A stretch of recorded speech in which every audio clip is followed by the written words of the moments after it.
Assalamualaikum warahmatullahi wabarakatuh. Halo anak-anak kelas 4 semuanya yang sedang belajar dari rumah. Apa kabar hari ini? Sehat? Alhamdulillah. Nah, berjumpa kembali bersama Bu Sofwa. Berarti kali ini kita siap belajar pendidikan agama Islam dan budi pekerti. Betul sekali. Namun, seperti biasanya, sebelum kita mengawali kegiatan, sebelum kita belajar, maka kita harus berdoa terlebih dahulu supaya Allah memberikan kemudahan terhadap apa yang kita kerjakan dan menjadikan apa yang kita pelajari hari ini menjadi ilmu yang bermanfaat. Oke, anak-anakku semuanya, berdoa dimulai. Berdoa selesai. Nah, anak-anak, kali ini kita akan belajar pembelajaran 4. Betul sekali. Ada yang tahu apa itu pembelajaran 4? Good. Iya, kita akan mempelajari materi bersih itu sehat.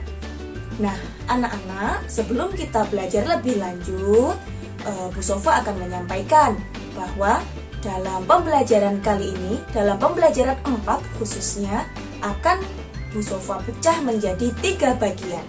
Kenapa dipecah Bu Sofwa?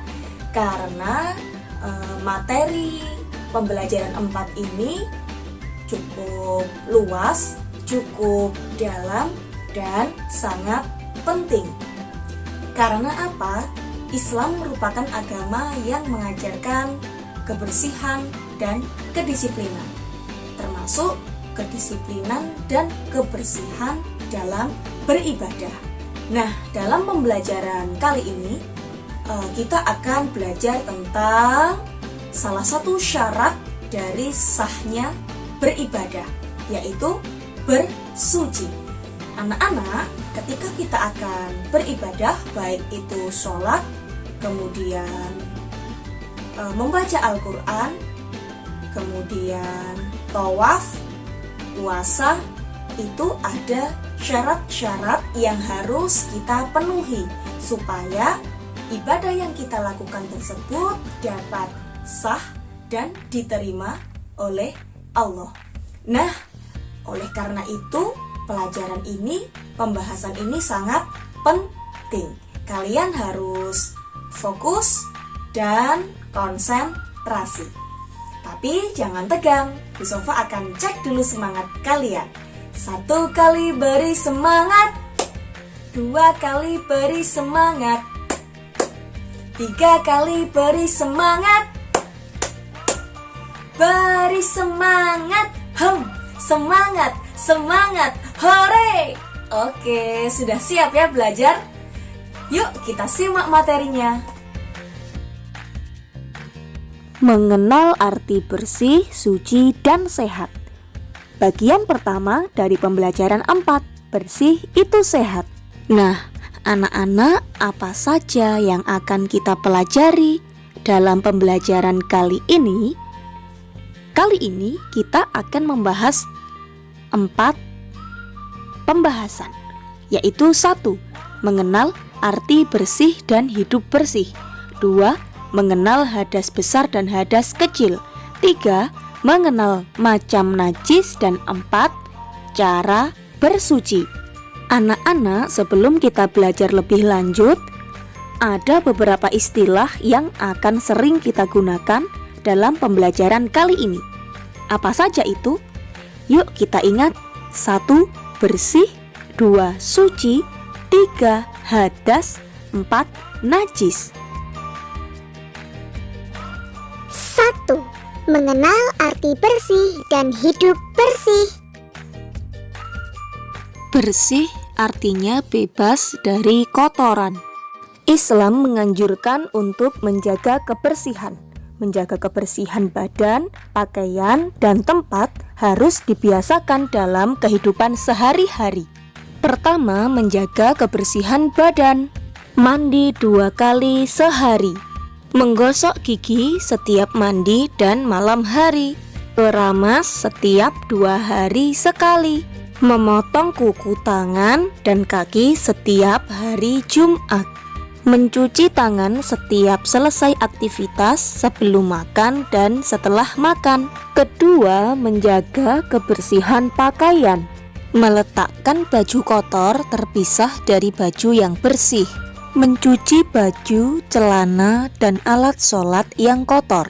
Mensetrika pakaian setelah dicuci. Ketiga, menjaga kebersihan tempat. Membersihkan rumah dengan menyapu, mengepel, dan menghilangkan debu. Merapikan kamar tidur dan menjaga kebersihannya. Menjaga kebersihan dapur dan tidak menumpuk piring kotor. Rajin menguras kamar mandi.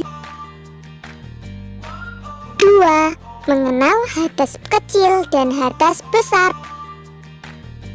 Anak-anak, di awal tadi telah diketahui bahwa arti dari bersih adalah bebas dari kotoran. Nah, kali ini sebelum lebih lanjut belajar tentang hadas dan najis, kalian harus tahu arti dari suci. Suci artinya bebas dari hadas dan najis. Oke, sudah paham ya? Nah, sekarang kita akan memulai belajar tentang hadas besar dan hadas kecil. Hadas artinya keadaan yang menyebabkan seseorang tidak boleh melaksanakan ibadah tertentu seperti sholat, puasa, membaca Al-Quran, dan tawaf.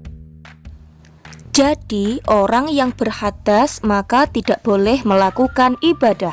Apabila dia tetap melakukan ibadah, maka ibadahnya tidak sah. Hadas ada 2 macam, hadas besar dan hadas kecil. Contoh hadas besar adalah mimpi basah bagi laki-laki dan haid bagi perempuan. Sedangkan hadas kecil contohnya adalah kentut, buang air kecil atau buang air besar, menyentuh kemaluan, dan bersentuhan kulit antara laki-laki dan perempuan yang bukan muhrim. 3. Mengenal macam-macam najis.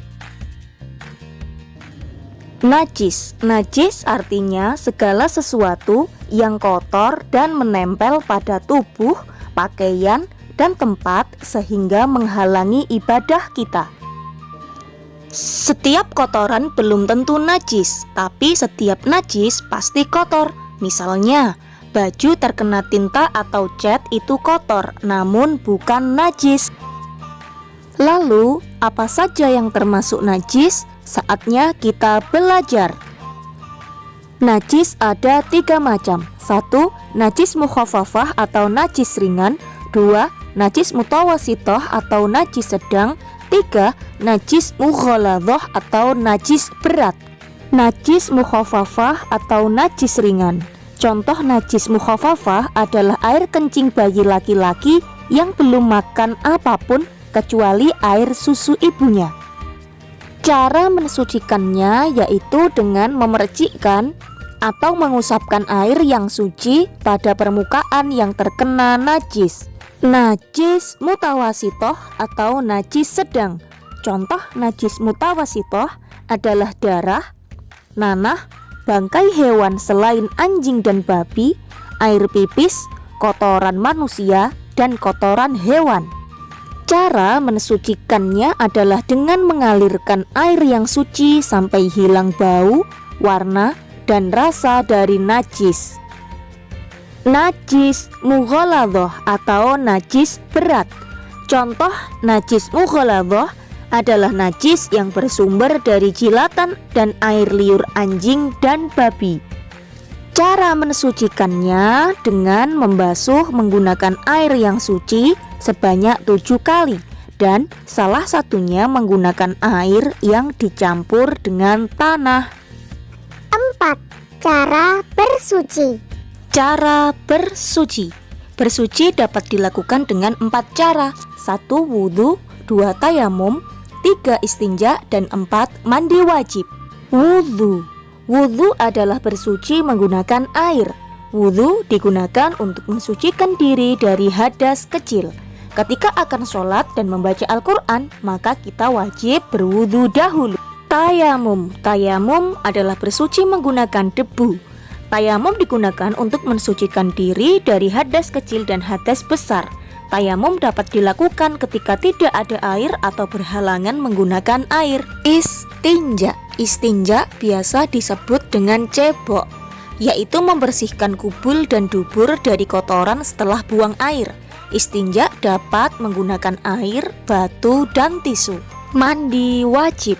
Mandi wajib adalah bersuci untuk menghilangkan hadas besar dengan meratakan air ke seluruh tubuh dari ujung rambut sampai ujung kaki.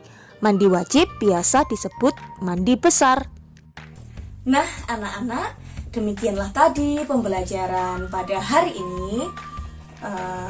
Tentunya berdasarkan apa yang telah kita pelajari, kita sebagai umat Islam harus senantiasa menjaga kebersihan dan kesucian, terutama ketika akan beribadah. Ketika akan beribadah, akan sholat, akan mengaji, kita harus memastikan dulu bahwa badan kita, pakaian yang kita gunakan, kemudian tempat yang kita gunakan untuk beribadah tersebut sudah bersih dan suci. Nah, Bu Sofa, apa yang terjadi kalau badan kita, tempat untuk beribadah kita atau pakaian kita ini terkena najis atau terkena hadas? Nah, apa yang terjadi? Maka sholat kita, ibadah kita, mengaji kita tidak sah. Nah, itu bahayanya anak-anak, harus diperhatikan. Percuma kalian beribadah kalau ternyata kalian masih, di badan kalian masih mengandung hadas atau najis. Nah, anak-anak, kita sudah berada di penghujung pembelajaran. Bu Sofa mohon maaf apabila dalam menyampaikan pembelajaran hari ini Bu Sofa banyak sekali kekurangan dan bahkan kekeliruan. Mohon maaf ya, sebesar-besarnya ya. Oke, sampai berjumpa di pertemuan berikutnya. Akhirnya, wassalamualaikum warahmatullahi wabarakatuh.